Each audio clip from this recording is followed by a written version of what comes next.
I would dare to say that most of us have known somebody in our lifetimes that had kind of been spoiled in life. And we use that term. You say, well, Pastor King, what does that mean? That means that this one particular individual has been treated higher as far as love and adoration above maybe some of the other siblings. And I believe that Joseph was one of those people. Because his father, it says, just doted on him, just loved him. And of course, this stems from the fact that the whole way the family dynamic had come into place in the first place, because Jacob wanted to marry Rachel. That was the love of his life. And he, from the very first time that he ever met her, he loved her. And of course, Rachel had a father by the name of Laban, who was a person who was not exactly of a great reputation. And he would deceive people, and he would do tricks, and that's what he did.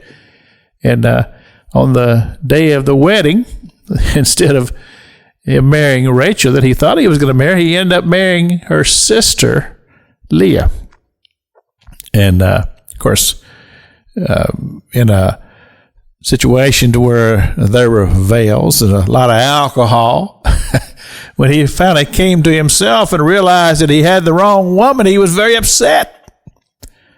And of course, he said to the father, he said, "You've deceived me." He said, "Well, that's all right." He says, "It's not our custom to allow the younger to marry first." He said, "You're married to Leah now, but if you want to marry Rachel, then you'll have to work for me another 7 years." And Jacob agreed.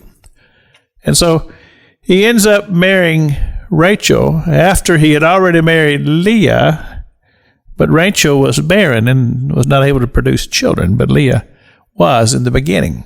And so thus the whole dynamic of bringing the house servants in as substitutes, and the expression was that she would have children on my knees. That's an expression to simply say that she would be the substitute for the wife that could not bear children. And it was, yes, these were customs of the times.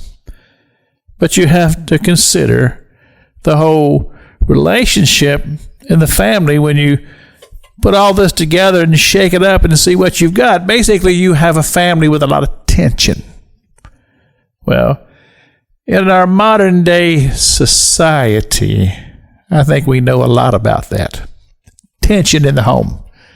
Tension to the point to where people are not communicating with one another because there's resentment. And I believe this is what we find in this story, that you have some young men who are resentful toward their father because he is showing more love to another brother. And thus, we have society in a lot of ways as we know it today, because people sense and feel rejection, and they take it out on other people, because as I said yesterday in the broadcast, when people are rejected, they reject back. Causes a lot of problems in society. You say, what do we do? Well, we're going to talk about this as we continue on in the broadcast this week. This is Pastor Jack King with the Gospel on the radio broadcast.